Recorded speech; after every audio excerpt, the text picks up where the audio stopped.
The rain drummed against the tin roof of my small cottage, a gentle lullaby that normally calmed my nerves after a long day. But tonight, my hands trembled as I tucked my daughter into bed, brushing her dark curls away from her forehead. Sophia's eyelids fluttered, fighting sleep as 4-year-olds often do. "One more story, Mommy," she pleaded, her hazel eyes, so much like her father's, gazing up at me. "Not tonight, sweetheart." I kissed her forehead, inhaling the sweet scent of her baby shampoo. "The Sandman is waiting. Will you check for monsters?" I smiled. Our nightly ritual as comforting to me as it was to her. No monsters allowed in this house, remember? After checking under the bed and inside the wardrobe, I tucked the blanket around her tiny shoulders and switched on her nightlight. Casting the room in a soft golden glow, I lingered in the doorway, watching her breathing slow into the rhythm of sleep, marveling at how something so precious could have come from such darkness. The floorboards creaked beneath my feet as I made my way to the kitchen. Our cottage was small but sufficient.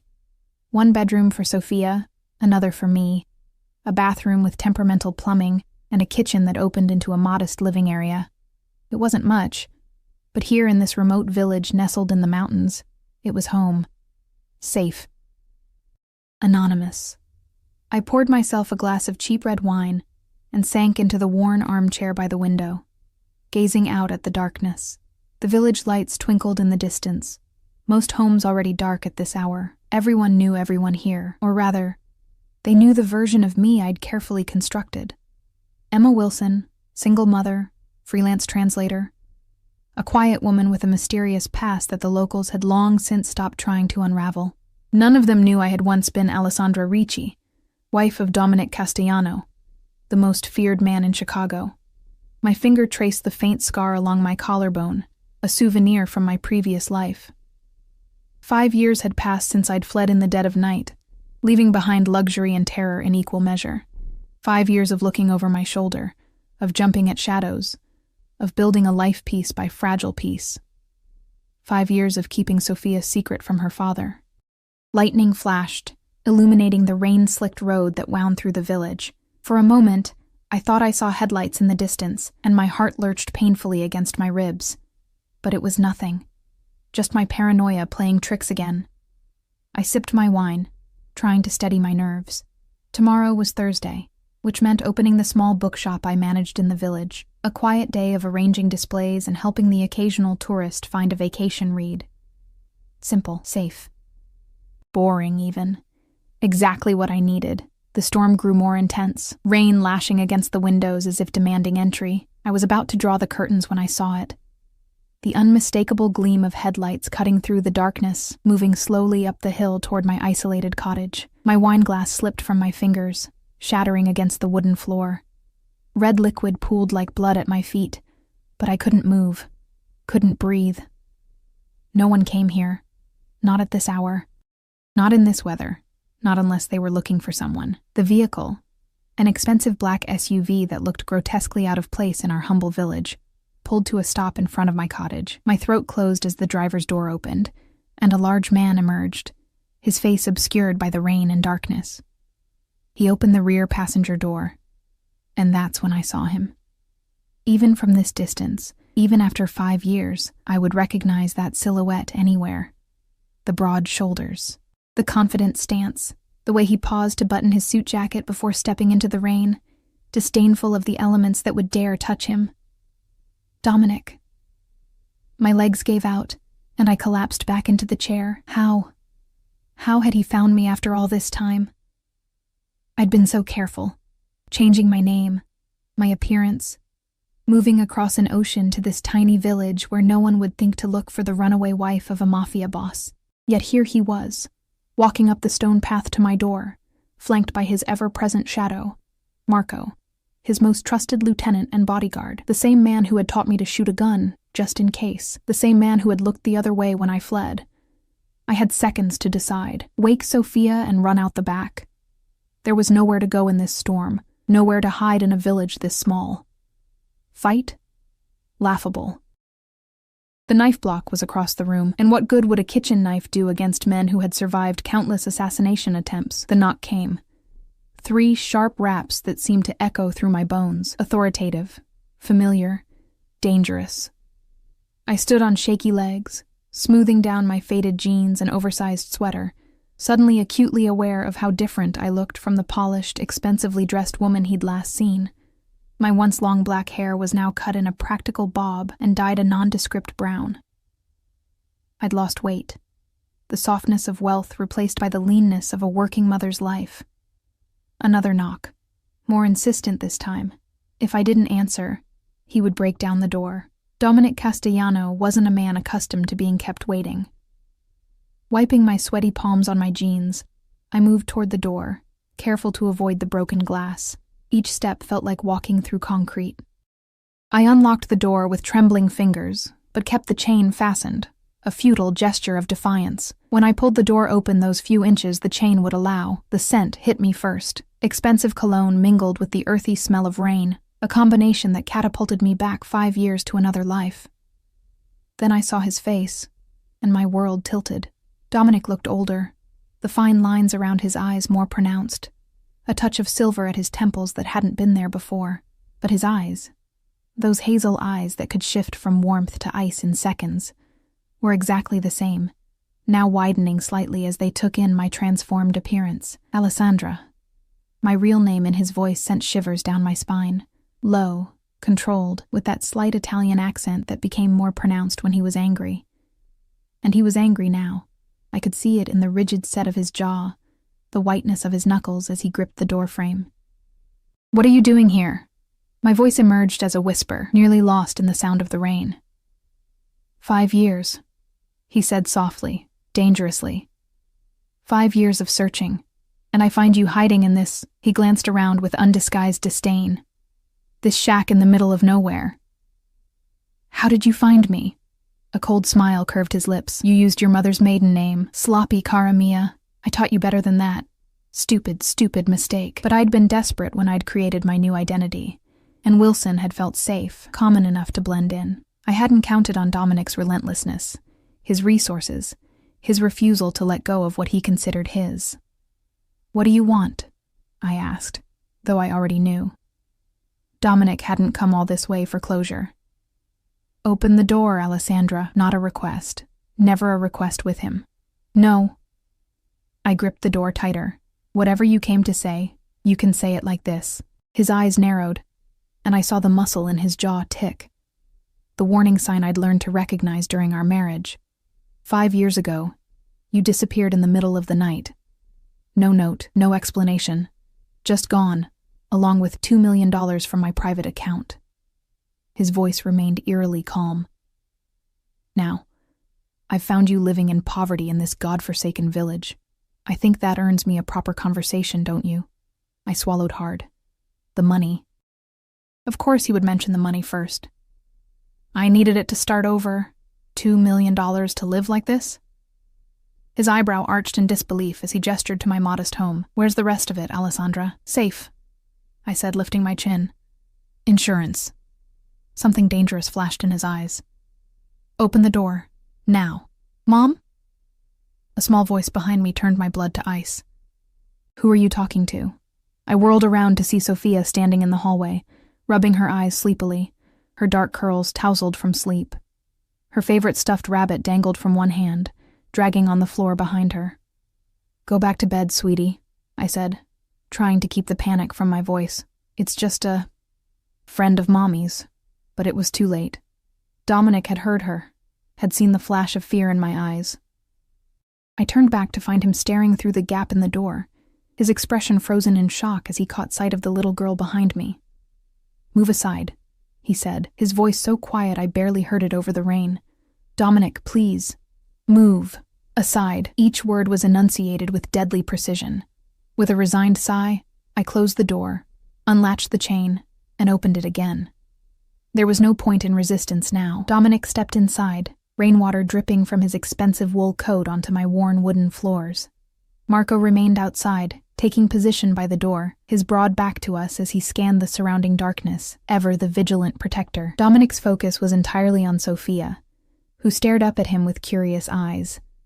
Eyes exactly like his own. "Hello," she said with the innocent friendliness of a child who had never learned to fear strangers. "I'm Sophia. Who are you?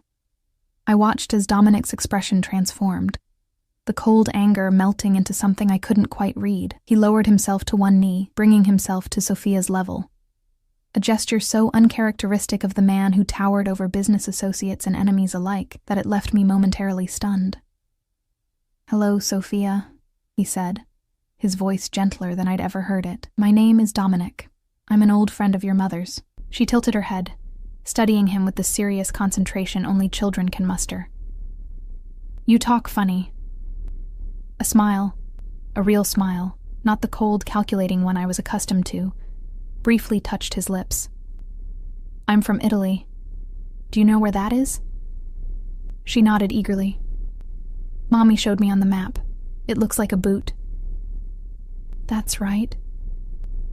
He glanced up at me, and the warmth vanished from his eyes, replaced by an accusation so profound it nearly knocked me back a step. "How old are you, Sophia?" 4.5, she announced proudly, holding up 4 fingers and then a 5th halfway. "I'm going to school next year." Dominic did the math instantly. I saw it in the tightening of his expression, the slight flare of his nostrils. 4.5 years, plus 9 months of pregnancy. Exactly the length of time since I'd left him.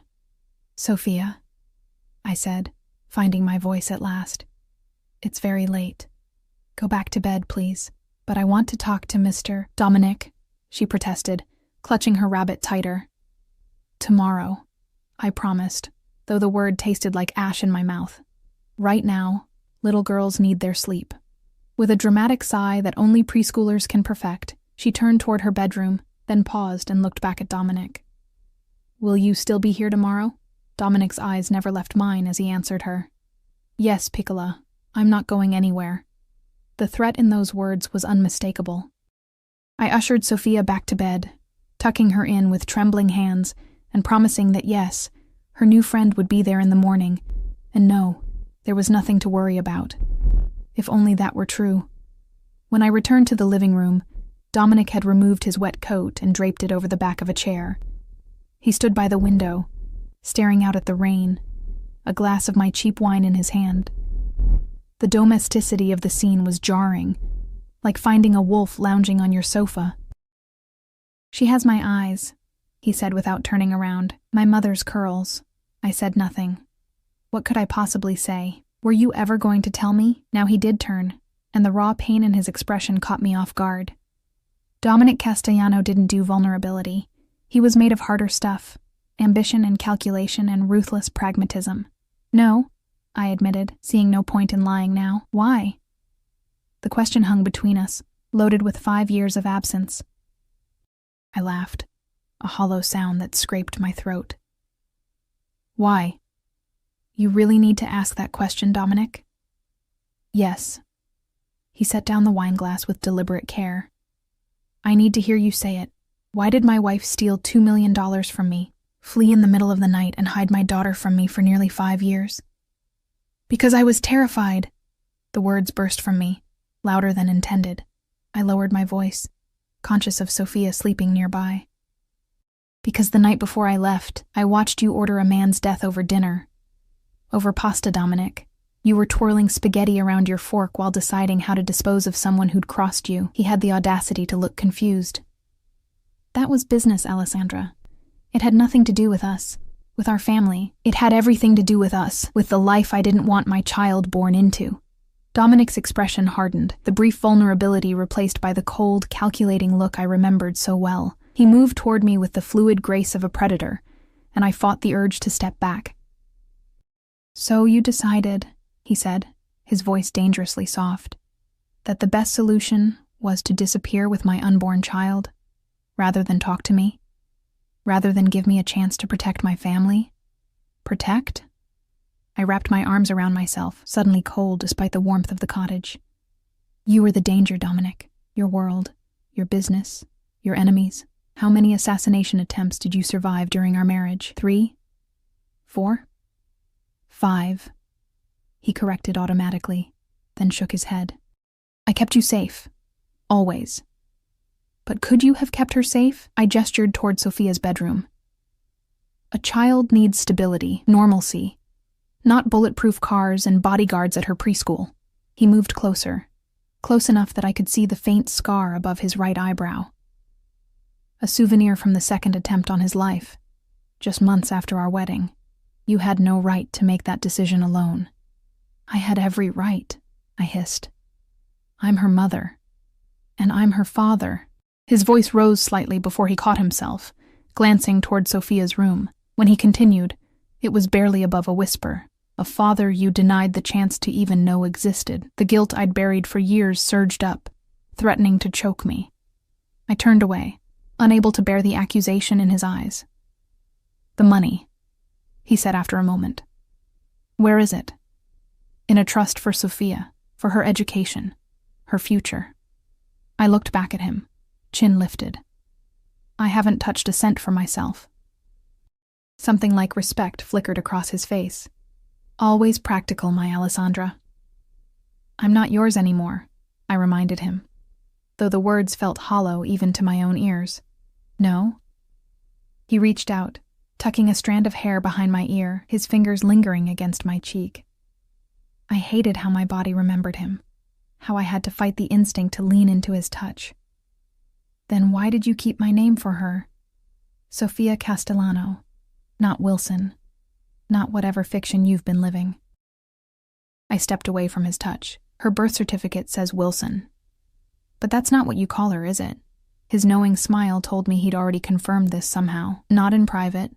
Not when it's just the two of you. He was right. In quiet moments, in bedtime stories and private conversations, she was always Sophia Castellano. I'd told myself it was to keep her connected to her heritage, but perhaps some part of me had never truly believed we could stay hidden forever. What happens now? I asked, the fight draining out of me. You've found us. What do you want? Dominic studied me for a long moment, his expression unreadable. That depends on you, cara mia. Don't call me that, I said automatically. Old habits. He moved to the window again, gazing out at the storm. Lightning illuminated his profile. The straight nose, the strong jaw, the features I saw every day in our daughter's face. I want to know my daughter. I want her to know me. As what? The father who runs one of the largest criminal organizations in America? The words were harsh, but the fear behind them was real. What will you tell her when she's old enough to understand what you do? He turned back to me, eyes flashing. The same thing my father told me. That I'm a businessman who protects our family and our interests. Pretty words for ugly truths. And what pretty lies have you been telling her about her father? He countered. Or have you told her anything at all? I looked away, unable to meet his gaze. Sophia had started asking about her father months ago, natural curiosity that I'd deflected with vague stories about a man who lived far away. I'd been dreading the day when those simple explanations wouldn't be enough. She deserves to know her father, Dominic said, softer now, sensing my wavering resolve. And I deserve to know her. And me? I asked, the question escaping before I could stop it. What do you plan to do with me? Your runaway wife who stole your money and your child. Something dangerous and possessive flared in his eyes. You are still my wife, Alessandra. No divorce papers were ever filed. What's mine remains mine. A chill ran down my spine. I'm not a possession, Dominic. No, he agreed, moving closer again. You're much more dangerous than that. You're the only person who ever made me vulnerable. The raw honesty in his voice caught me off guard. Dominic never admitted vulnerability. Not even to me. Especially not to me. Is that why you're here? I asked. Because I wounded your pride. Pride? He laughed, a harsh sound with no humor. You think this is about pride? For 5 years I've had men searching every corner of the globe for you. 5 years of wondering if you were dead or alive, if you'd found someone else, if you were happy without me. His voice dropped to a whisper. 5 years of an empty house that stopped being a home the moment you left. I swallowed hard, fighting against the emotion his words stirred. You never struck me as sentimental. I'm not. I'm practical. And the practical truth is that nothing has worked right since you left. He ran a hand through his rain-damp hair, a rare gesture of frustration. Business is fine. Money is fine. But nothing else. Outside, The storm was beginning to ease, the rain softening to a gentle patter against the roof. Marco remained at his post by the door, a dark silhouette visible through the window, seemingly impervious to the weather. "You can't just walk back into our lives and expect everything to be as you want it," I said, trying to sound firm despite the uncertainty churning inside me. "We've built a life here. Sophia has friends, a routine. I have a job. We're settled." Dominic glanced around the modest cottage with obvious disdain. "This is not the life she deserves. Not the life you deserve." "It's safe," I insisted. "Quiet, normal." "It's hiding," he corrected. "And now that I've found you, there's no point in continuing the charade." I sank onto the sofa, suddenly exhausted. "What are you suggesting? That we pack up and return to Chicago with you? Back to a life of looking over our shoulders, of bulletproof cars and security protocols?" "Things have changed," he said, taking a seat beside me, close enough that I could feel the heat radiating from him. "The organization has evolved. Legitimate businesses, political connections. The dangerous times are mostly behind us." I gave him a skeptical look. "Mostly?" A ghost of a smile touched his lips. "Nothing worth having comes without risk, Alessandra. You taught me that. Sophia isn't a risk I'm willing to take. Nor am I." His expression grew serious, "which is why I've spent the past 5 years creating a world where she could be safe, where both of you could be safe." The sincerity in his voice was almost convincing, but I'd learned long ago that Dominic Castellano was most dangerous when he seemed most earnest. "I need time," I said finally. It's too much to process at once." He nodded, though I could see the impatience he was fighting to control. Dominic was not a man accustomed to waiting, to compromise. "You have until morning to decide." "Decide what, exactly?" "Whether you and Sophia return to Chicago willingly, as my family," his voice hardened slightly, "or whether I take legal measures to secure my parental rights." The threat hung in the air between us. I had no doubt that Dominic had the resources and connections to make good on it, to tear apart the life I'd carefully constructed here. "You wouldn't," I whispered, though I knew better. "I've lost 5 years with my daughter," he said quietly. "I won't lose another day." We sat in tense silence as the last of the storm passed, leaving only the soft patter of raindrops and the occasional distant rumble of thunder. Eventually, Dominic stood, straightening his suit jacket with an unconscious gesture of authority. "It's late," he said. "We'll continue this discussion in the morning, when Sophia is awake. I want to meet my daughter properly." "Where will you stay?" I asked, suddenly realizing the implications of his presence in our small village. "There's only one inn, and they'll have questions." A cold smile curved his lips. "I own the property 2 kilometers down the road, the old vineyard. I've owned it for 3 years. The revelation struck me like a physical blow. 3 years? You've known where we were for 3 years, and you just watched us?" "Not quite." He adjusted his cuffs, not meeting my eyes. "I knew you were in this region. The property was a strategic acquisition while my men narrowed down the search. We only confirmed your exact location 2 days ago." My mind reeled at the implications. For years, I'd believed we were truly hidden, truly safe.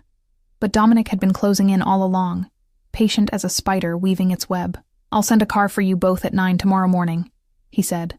"All business now. Pack whatever is essential for Sophia. The rest can be replaced." "I haven't agreed to anything yet," I protested. He paused at the door, looking back at me with an expression that mingled determination with something softer, something almost like hope. "Sleep well, Alessandra. Tomorrow is the first day of our daughter's real life, with both her parents." With that, he opened the door and stepped out into the damp night. Marco materialized from the shadows, opening an umbrella over his boss with practiced efficiency. I watched through the window as they walked to the waiting SUV, Dominic's back straight, his stride confident, as if he'd already won. Perhaps he had. I locked the door and leaned against it, sliding down until I sat on the floor, my knees drawn up to my chest. The house felt different somehow, as if Dominic's presence had altered its very atmosphere. tainting my sanctuary with memories and fears I'd spent years trying to outrun. Sleep was out of the question. Instead, I made coffee and sat at the kitchen table, watching the hours tick by on the old clock above the stove. My mind raced through options, scenarios, possible futures. None of them seemed to lead anywhere but back to Dominic. I could run again, wake Sophia and flee in the night, but where would we go? How far could we get before Dominic's resources caught up with us? And what would another uprooting do to Sophia, who had only ever known the stability of this village? I could fight him legally, but with what? I had stolen his money, fled with his child, created false identities. No court would look favorably on my actions, regardless of my reasons. Dominic, with his army of lawyers and connections, would paint me as unstable, unfit. He would win, and I would lose everything. Or I could return with him, back to the life I'd fled, a life of luxury and danger in equal measure. Back to a marriage that had been intense, passionate, but ultimately based on lies. I had fallen in love with Dominic Castellano, believing him to be a successful businessman with old family money. By the time I discovered the truth about his business, I was already wearing his ring, already carrying his name. Dawn broke, pale light filtering through the kitchen window. In a few hours, Dominic would return, expecting an answer, expecting surrender. A small noise from the doorway made me turn. Sophia stood there in her pink pajamas, hair tousled from sleep, clutching her stuffed rabbit. "Mommy? Why are you up so early?" She patted over to me, climbing into my lap with the easy confidence of a child who has never known rejection. I wrapped my arms around her, breathing in the sweet scent of her hair, feeling the solid warmth of her small body against mine. Everything I had done, the running, the hiding, the lies, had been for her, to protect her from Dominic's world, from the violence and danger that surrounded him like an aura. But as I held her, I was forced to confront an uncomfortable truth. In trying to protect her from her father's world, I had denied her her father, a father who, despite everything, clearly wanted to know her. "Mommy, is your friend coming back today?" Sophia asked, playing with the buttons on my cardigan, the one with the funny voice. "Yes, sweetheart," I said, my decision crystallizing as I spoke. "In fact, there's something important I need to tell you about Mr. Dominic." And Sophia looked up at me with curious eyes, so trusting, so innocent. How could I possibly explain the complexity of her origins in terms a 4-year-old could understand? "What about him, Mommy?" she prompted when I hesitated too long. I took a deep breath. "Sweetheart, do you remember when you asked me about your daddy and I told you he lived far away?" She nodded solemnly. "You said he had important business and couldn't be with us." My heart twisted at her simple acceptance of the half-truths I'd fed her. "Well, Mr. Dominic, he's your father, Sophia. He's your daddy." Her eyes widened, perfect little replicas of Dominic's. "My daddy," she whispered, the concept clearly overwhelming her. Then, with the remarkable adaptability of children, she asked, "Is that why he talks funny? Because he's from Italy, like in my bedtime stories?" I couldn't help but smile. "Yes, that's right. He comes from the same place as those stories I tell you. But why is he here now? Did his important business finish? How to answer that?" I stroked her curls, buying time. "He's been looking for us for a very long time, and he finally found us. He wants to get to know you." Her brow furrowed with the particular concentration she applied to puzzle pieces and difficult coloring book pages. "But if he's my daddy, why didn't we live with him before? Don't mommies and daddies live together?" "Not all mommies and daddies live together," I explained carefully. "Sometimes they live apart because they have different ideas about what's best for their family." "Like when Emma's parents got a divorce?" Sophia asked, referring to a friend from her playgroup. I hesitated. "Something like that, yes." She seemed to consider this, her small face serious. "Will we live with him now?" The question I'd been dreading. "I don't know yet, sweetheart. That's something your daddy and I need to talk about." "I hope we do," she said with startling conviction. "Then I can have a mommy and a daddy, like in the storybooks." Her simple hope pierced my heart. Had I been wrong all these years? Had my fear denied Sophia something essential? The presence of a father who, despite his faults, might have loved her as fiercely as I did? "Let's get you dressed," I said, setting her down gently. Your daddy will be here soon, and we want to look our best, don't we?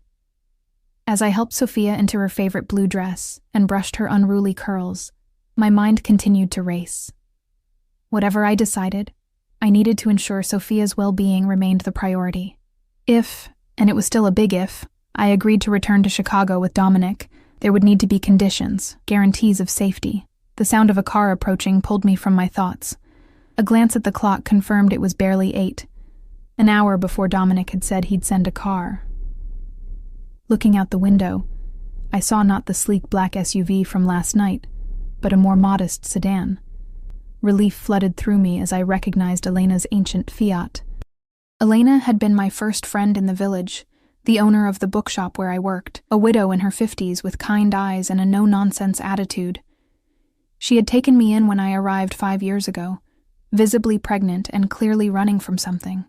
She had asked no questions, offered me a job and a shoulder to cry on, and over the years had become like family. Stay here and finish your breakfast, I told Sophia, moving quickly to the door. I needed to intercept Elena before she said anything about Dominic's presence in the village. News traveled fast in small communities, and I had no doubt that the arrival of expensive cars and well-dressed strangers had already become gossip fodder. I stepped onto the porch as Elena was climbing out of her car, her usual basket of fresh bread and pastries in hand. Our Saturday morning ritual, breakfast and coffee while Sophia played in the garden. Emma, she called, using the name I'd adopted here. I brought those chocolate croissants that Sophia loves, and we need to talk about the strangers who've taken over old Bianchi's vineyard. Maria at the cafe says they're Italian, and Giovanna swears she saw men with guns. Can you imagine? In our village. She stopped abruptly as she reached the porch, her eyes narrowing as she took in my appearance. I'd dressed with unusual care this morning, a simple blue dress that I knew brought out my eyes, my hair styled rather than pulled back in its usual practical ponytail. What's happened? Elena asked, her voice dropping. You look different. Before I could answer, the door opened behind me, and Sophia bounded out, her face lighting up at the sight of Elena. Nonna Elena, guess what? My daddy is coming to visit today. He talks funny like the people in Mommy's stories. Elena's basket slipped from her fingers, spilling pastries across the porch. Her eyes flew to mine, wide with shock and concern. Emma? Sophia, why don't you take the pastries inside and put them on a plate? I suggested, keeping my voice light. Remember to wash your hands first. Once Sophia had disappeared inside, Elena gripped my arm. What is she talking about? Has he found you? The man you've been running from? I nodded, unable to speak past the lump in my throat. Dio mio, she muttered, crossing herself. What will you do? Do you need help? Paolo could drive you to the train station. You could be gone before. It's too late for that, I interrupted gently. He was here last night. He's coming back this morning, and... I took a shaky breath. I'm not sure I want to run anymore. Elena stared at me as if I'd lost my mind. But the things you told me about him, about his business, I know. I bent to pick up the scattered pastries, needing something to do with my hands. It's complicated, Elena. He's Sophia's father. He has rights. Rights? Her voice rose before she caught herself, glancing toward the door. Men like that don't care about rights. They take what they want. She wasn't wrong. But she also didn't know Dominic like I did. The complexity of him. The layers that existed beneath the ruthless exterior. The man who had held my hand through 12 hours of labor when his own mother was dying. Who had taught himself to cook because he noticed I missed my grandmother's recipes. Who had once tracked down a rare first edition of my favorite book just to see me smile. I need to think about what's best for Sophia, I said finally. Elena's expression softened. And what about what's best for you, Kara?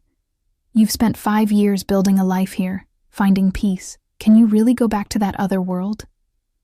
It was the question I'd been asking myself all night. Could I? The answer terrified me. I don't know, I admitted. But I do know that running again isn't the answer. Sophia deserves stability and maybe she deserves to know her father, too. Elena didn't look convinced, but she squeezed my hand in silent support. Whatever you decide, you are not alone. Remember that. We went inside, where Sophia was attempting to arrange pastries on a plate, with the careful concentration of a child determined to prove her capability. The domestic normalcy of the scene, sunlight streaming through the windows, the scent of coffee and chocolate in the air. Sophia's chatter about the butterfly she'd seen in the garden yesterday felt precious and fragile, as if it might shatter at any moment. Elena stayed for coffee, her usually animated conversation subdued. She watched Sophia with a grandmother's indulgent love, occasionally shooting worried glances my way. When the sound of approaching vehicles reached us, her face paled. "That will be him," I said, setting down my coffee cup with a hand that only slightly trembled. "Elena, would you mind taking Sophia to the garden for a few minutes? I need to speak with Dominic alone first." Elena nodded, her lips pressed into a tight line of disapproval. "Come, Piccola," she said to Sophia, forcing cheerfulness into her voice. "Show me if those seeds we planted last week have started growing." As they disappeared through the back door, I moved to the front window. 2 vehicles had pulled up outside, the black SUV from last night, and behind it, a sleek silver Maserati that seemed to gleam even in the muted morning light. Ostentatious, unmistakably Dominic. He emerged from the Maserati dressed impeccably in what I recognized as a tailored Brioni suit, dark gray with the faintest pinstripe, a crisp white shirt underneath, business attire, not casual weekend wear, a statement of intent.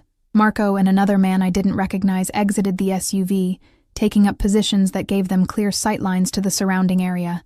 Always the security detail, always the vigilance that had been such a suffocating part of my life with Dominic.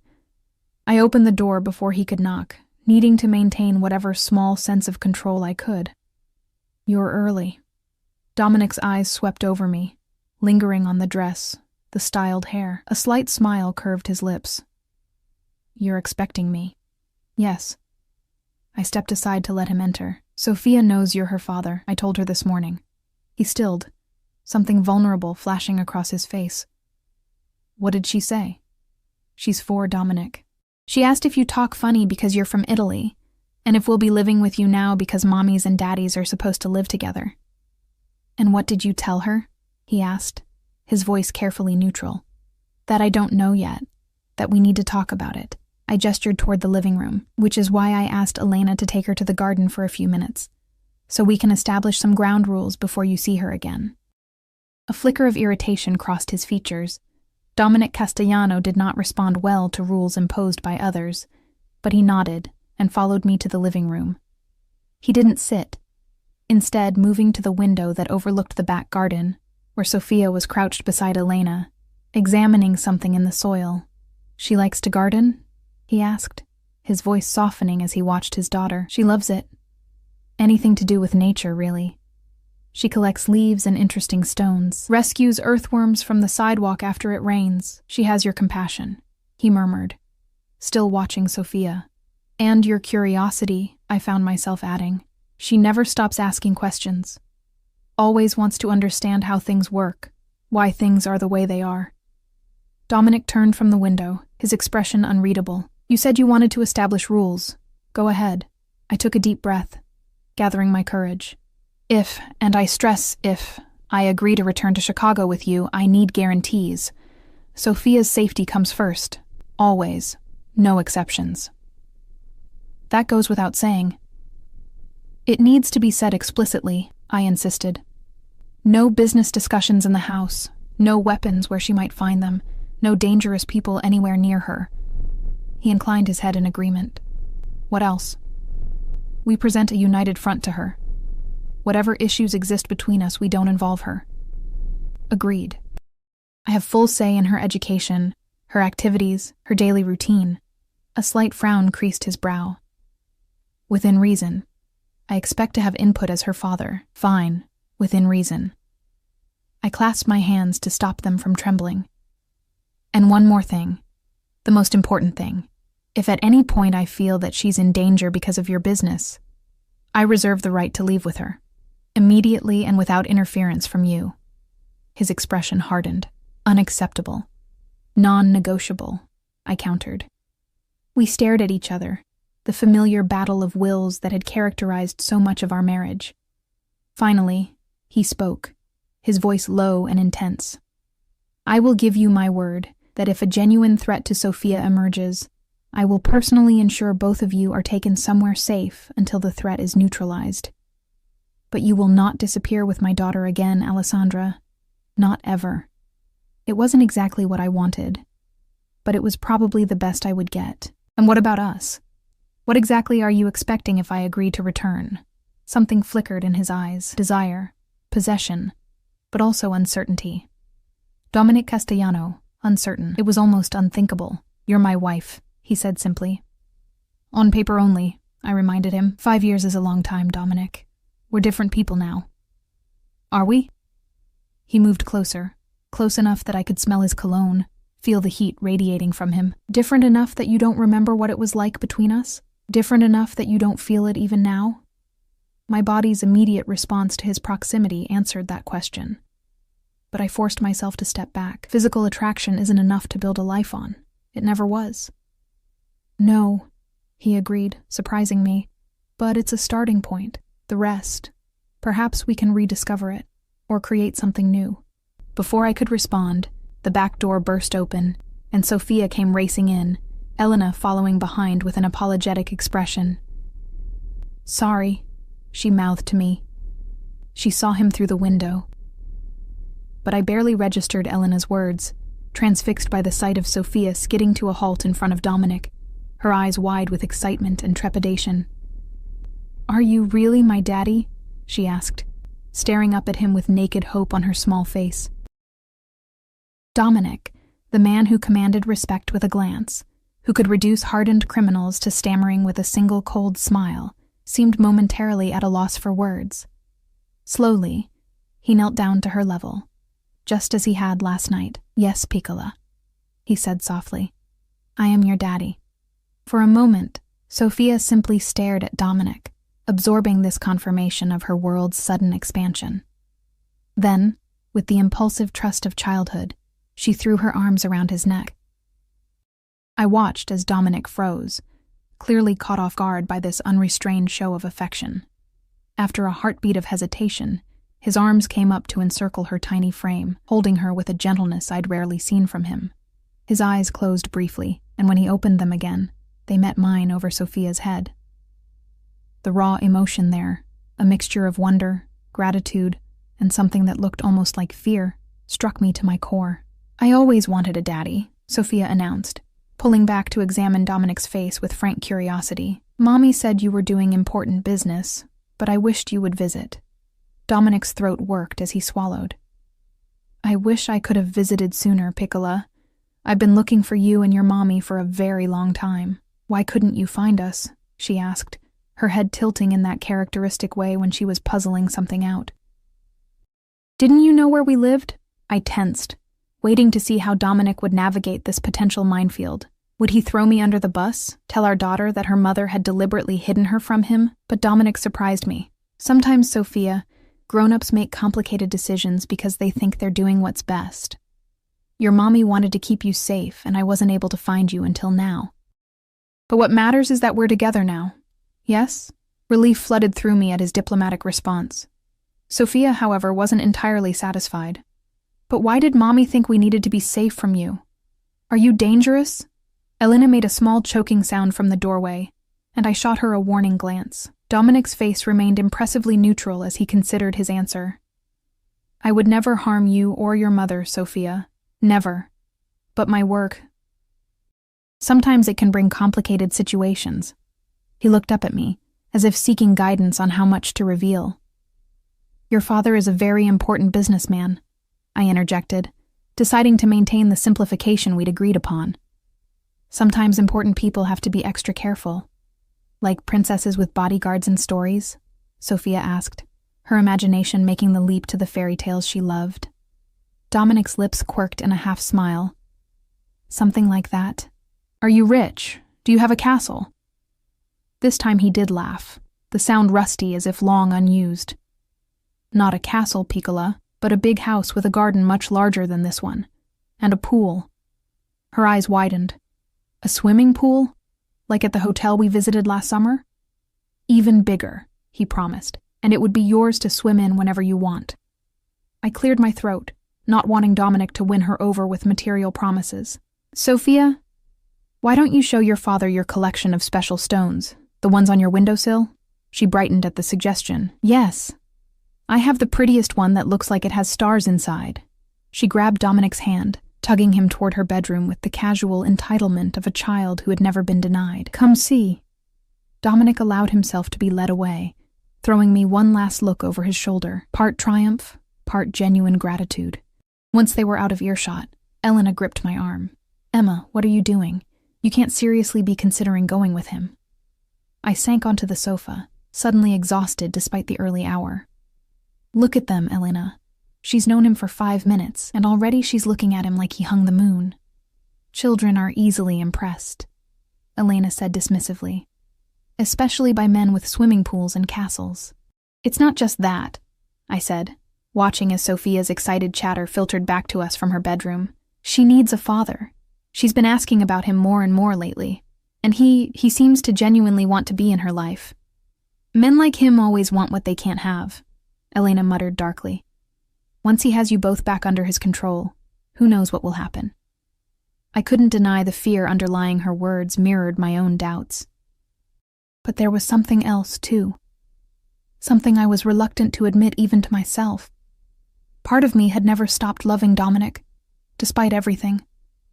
The way he looked at Sophia, with that mixture of awe and fierce protectiveness, had awakened feelings I'd thought long buried.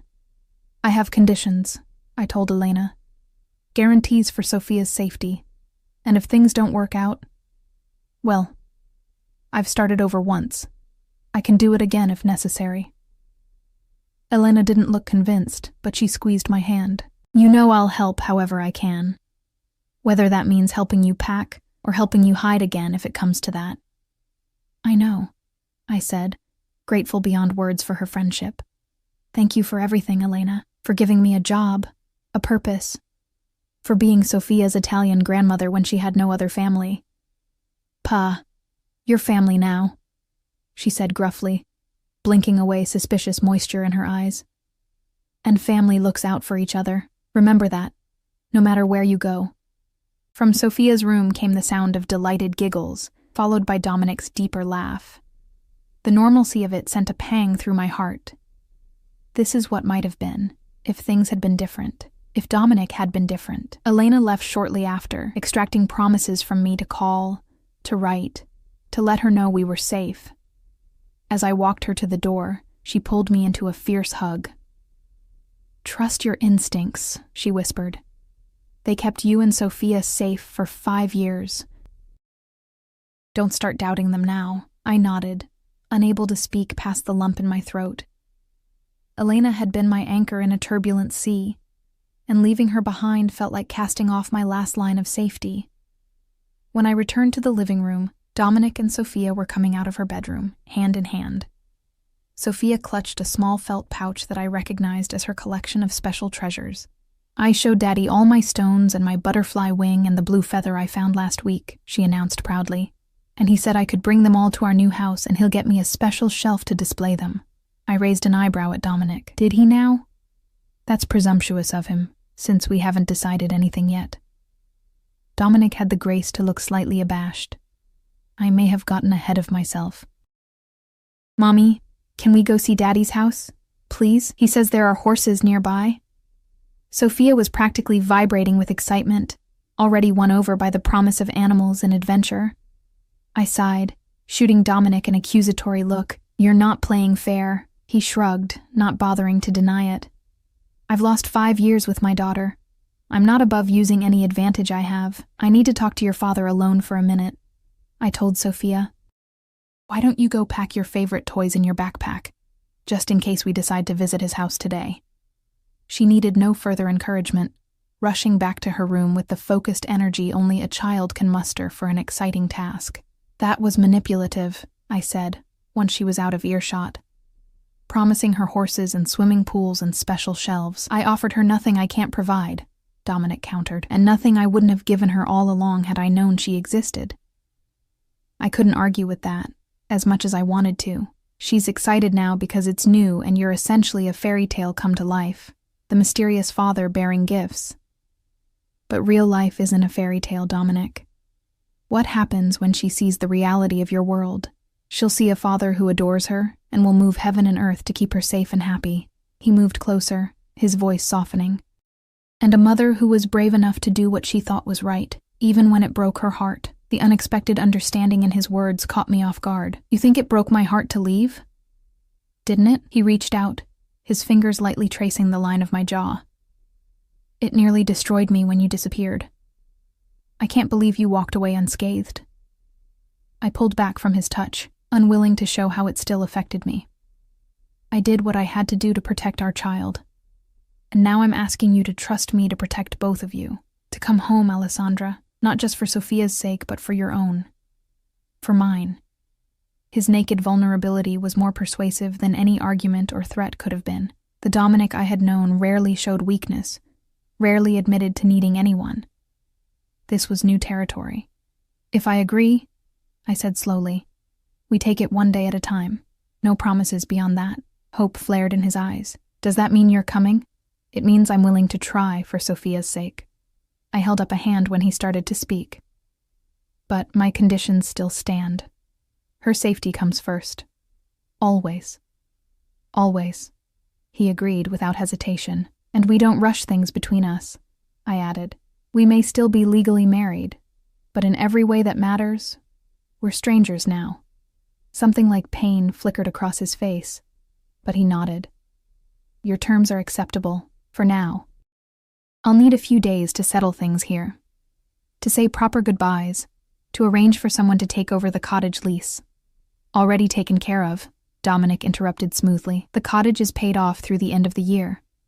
Elena will continue to receive her salary as bookshop manager. Your neighbor, Mrs. Rossi, has agreed to tend your garden and look after anything you leave behind. I stared at him. You've been busy. I told you. I've known your approximate location for some time. I've had contingencies in place for when, not if, I found you. His confidence should have angered me, but instead it brought an odd comfort. It was so quintessentially Dominic, the strategic planning, the attention to detail, the absolute certainty that he would get what he wanted in the end.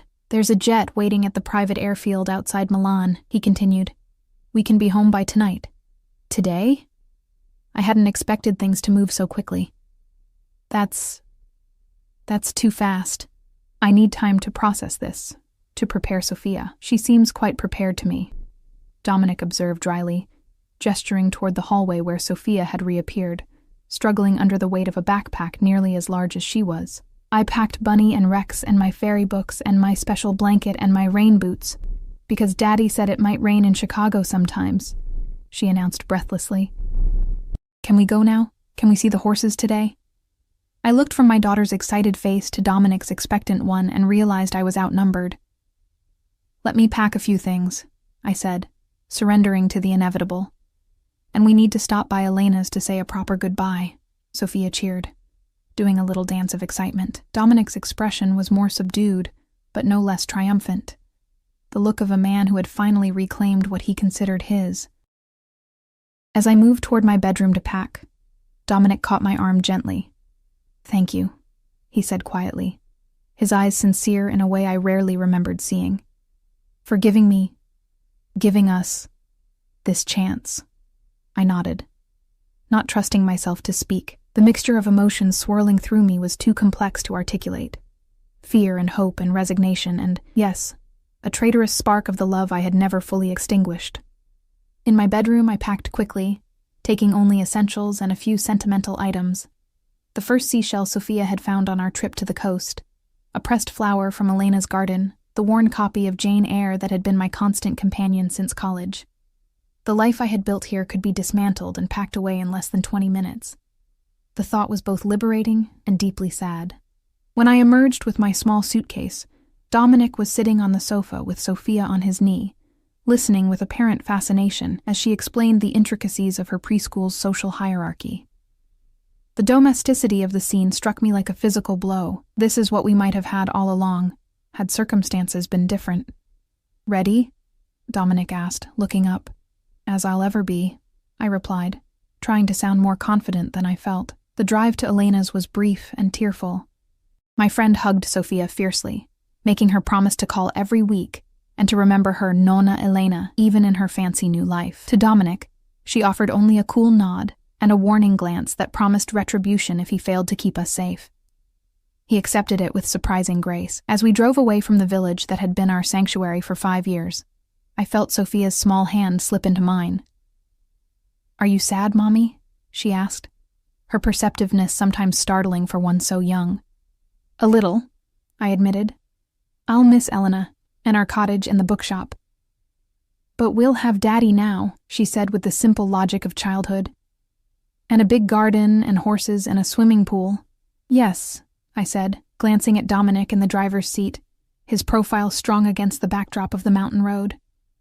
"We'll have your Daddy now. For better or worse, we were going home. Back to a place I had fled in terror. Back to a life I had rejected. Back to a man who was both my greatest weakness and perhaps the only one who could truly keep us safe in a world that was more dangerous than Sophia could possibly imagine." As we reached the main road, Dominic extended his hand across the console, palm up, an invitation, not a demand.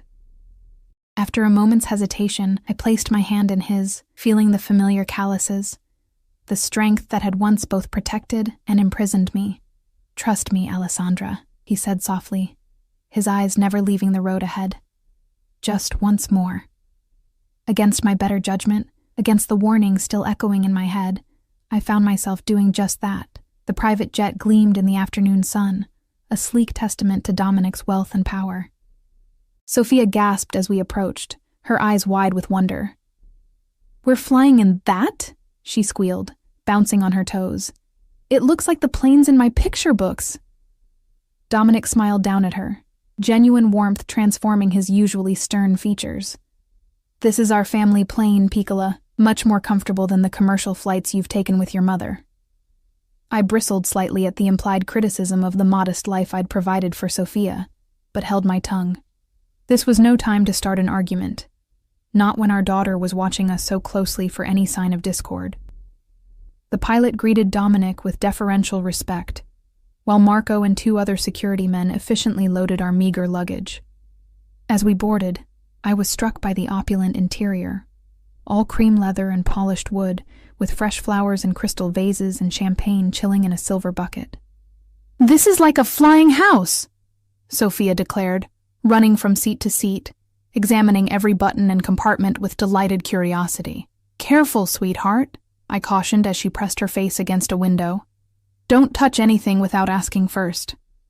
"Let her explore," Dominic said, loosening his tie as he settled into one of the plush seats. "She should get used to this. It's her birthright, after all." I took the seat across from him, keeping Sophia in my peripheral vision as she continued her excited investigation of the cabin. "Her birthright is safety and happiness, Dominic, not luxury." "Why not both?" he countered, his gaze following our daughter with undisguised pride. "Why should she have to choose? I never did." "Because you were born into this world," I thought, but didn't say. "Because your father was Don Castellano before you, and his father before him. Because the empire you inherited was already built on blood and fear." Instead, I said, "I just don't want her growing up thinking money and power are the most important things." "They're not," he agreed, surprising me. "Family is. Loyalty, honor. Those are the values I was raised with, Alessandra. Those are the values I intend to pass on to our daughter." Before I could respond, Sophia bounded over, clambering onto the seat beside Dominic. "Daddy, the nice lady said there's ice cream. Can I have some, please?" Dominic chuckled, tucking a curl behind her ear with a tenderness that still caught me off guard. "Of course, Piccola. You can have anything you want." I opened my mouth to protest that ice cream before takeoff wasn't the best idea, then closed it again. This was what co-parenting with Dominic would be like, I realized. A constant balancing act between his indulgence and my practicality. I would need to choose my battles carefully. As the jet lifted off, carrying us away from the life we'd known, I gazed out the window at the shrinking landscape below. The mountains and valleys, the village that had sheltered us, all grew smaller until they disappeared beneath a blanket of clouds. Just like that, one chapter of our lives closed, and another began. The flight passed in a blur of Sophia's excitement and my growing anxiety. Dominic spent most of the journey showing Sophia maps on his tablet, pointing out where Chicago was, telling her about the house and the city and all the things they would do together. I watched them, this father and daughter getting to know each other, and felt both joy and fear in equal measure. By the time we began our descent into Chicago, Sophia had fallen asleep, her head resting trustingly against Dominic's chest, his arm protectively around her small shoulders. He looked up, catching me watching them. "She's exhausted," he said softly, brushing a strand of hair from Sophia's forehead. "The excitement was too much. She'll probably sleep through the night," I agreed. "Time zone changes usually hit her hard." "I've had the guest wing prepared for you both," Dominic said, his voice carefully neutral. "Your old rooms. I thought they might be too full of memories." I nodded, grateful for this small consideration. The master suite we had once shared held too many complicated emotions, too many nights of passion followed by dawning realizations of the man I had truly married. "Thank you," I said simply.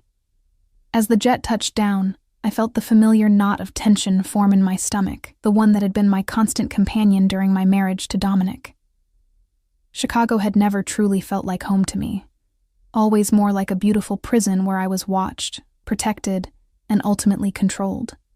A motorcade of black SUVs waited on the tarmac, 3 identical vehicles, a security precaution I remembered well from before. Dominic carried the still sleeping Sophia himself, refusing Marco's offer of assistance. I followed them down the steps, the humid Chicago air hitting me like a wall after the cool mountain climate I'd grown accustomed to. "Welcome home, Mrs. Castellano," Marco said quietly as he helped me into the middle SUV. Home. The word felt foreign, uncomfortable. But as Dominic settled beside me, Sophia cradled against his chest, I realized that home wasn't the sprawling mansion we were heading to. Home was wherever my daughter was. And for now, at least, that meant being here, with Dominic. The drive through the city stirred a complex mix of emotions. Recognition of familiar landmarks mingled with the strangeness of returning to a place I'd fled in terror. Chicago's skyline glittered against the darkening sky, beautiful and intimidating. Nothing had changed, and yet everything had.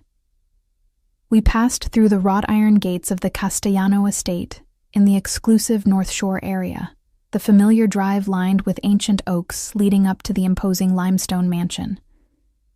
Security cameras tracked our progress, and I knew that somewhere in the guardhouse, armed men were monitoring our arrival. "I've made some changes since you left," Dominic said, as the SUV pulled up to the front entrance. "Security upgrades, mainly, and I had the gardens redesigned. I thought you might like a proper playground installed for Sophia." The consideration in his voice caught me off guard. "That was thoughtful of you." He shrugged, attempting to appear nonchalant, but I could see the hope in his eyes. Hope that I would acknowledge his efforts, that I would see he was trying. The household staff lined up to greet us. Some familiar faces, some new. At the front stood Mrs. Abernathy, the housekeeper who had run Dominic's household with military precision for as long as I'd known him. Her usually stern face softened as she saw me, and to my surprise, she stepped forward to embrace me. "Welcome home, Mrs. Castellano," she whispered, her Scottish brogue as thick as ever. "It hasn't been the same without you." Touched by the unexpected welcome, I returned her embrace. "Thank you, Mrs. Abernathy. It's good to see you again." Dominic carried Sophia up the grand staircase to the guest wing, where a room had been prepared for her that made me catch my breath. Someone, Dominic himself, had researched what little girls her age might like and gone overboard. A canopy bed with gossamer curtains dominated one wall, while shelves filled with books and toys lined another. A hand-painted mural of an enchanted forest covered the third wall, complete with tiny fairies and woodland creatures hidden among the trees. "I had it done last year," Dominic admitted, as he gently laid Sophia on the bed. "When my men narrowed down your location to the region, I wanted to be ready, just in case. The thought of Dominic preparing a room for a daughter he hadn't yet found, maintaining hope despite the years of fruitless searching, created a crack in the wall I'd built around my heart. "It's beautiful," I said softly. "She'll love it when she wakes up." Together, we removed Sophia's shoes and tucked her under the covers, her favorite stuffed rabbit nestled beside her. She stirred briefly, mumbling something unintelligible before drifting deeper into sleep. We stood side by side, watching our daughter sleep in a room designed by a father she hadn't known existed until this morning. The surreal nature of the situation wasn't lost on me. How quickly life could change, how suddenly the future could shift direction. "Your room is through there," Dominic said, gesturing to a connecting door. "I thought you'd want to be close to her while she adjusts." I nodded, appreciating his understanding. "Thank you." We slipped out of Sophia's room, closing the door quietly behind us. In the hallway, the tension between us shifted, becoming something heavier, more charged. Without Sophia as a buffer, we were just a man and woman with a complicated past and an uncertain future. "Are you hungry?" Dominic asked. "Mrs. Abernathy can prepare something." I shook my head. "Just tired. It's been an overwhelming day for all of us," he agreed. Then, after a moment's hesitation, "I'm glad you're here, Alessandra, both of you. Whatever happens between us, never doubt that." I met his gaze, seeing the sincerity there. "I'm trying to trust this decision, Dominic. Trying to believe it's the right thing for Sophia. For all of us." "It is," he said with quiet conviction. "I'll prove it to you day by day." As he turned to leave, I called after him. "Dominic, why did you never file for divorce? In 5 years you must have been tempted." He paused, his back to me, shoulders rigid beneath his expensive suit. "Because I never stopped loving you," he said simply. "Even when I hated you for leaving, for taking my child, I never stopped loving you, and I never will." With that, he walked away, leaving me standing in the hallway of a house that had once been my prison and might now become my home. A house where my daughter would grow up knowing her father, for better or worse. A house where perhaps Dominic and I might find a way forward, not back to what we were, but toward something new, something built on honesty this time. As I entered my room and closed the door behind me, I felt the weight of the day's decisions settle over me. Only time would tell if I'd made the right choice in returning, in allowing Dominic back into our lives. But watching him with Sophia, seeing the love in his eyes when he looked at her, gave me hope that perhaps there was more to Dominic Castellano than the dangerous man I had fled. Perhaps there was redemption possible, even for a man like him. And perhaps, just perhaps, there was a second chance waiting for all of us.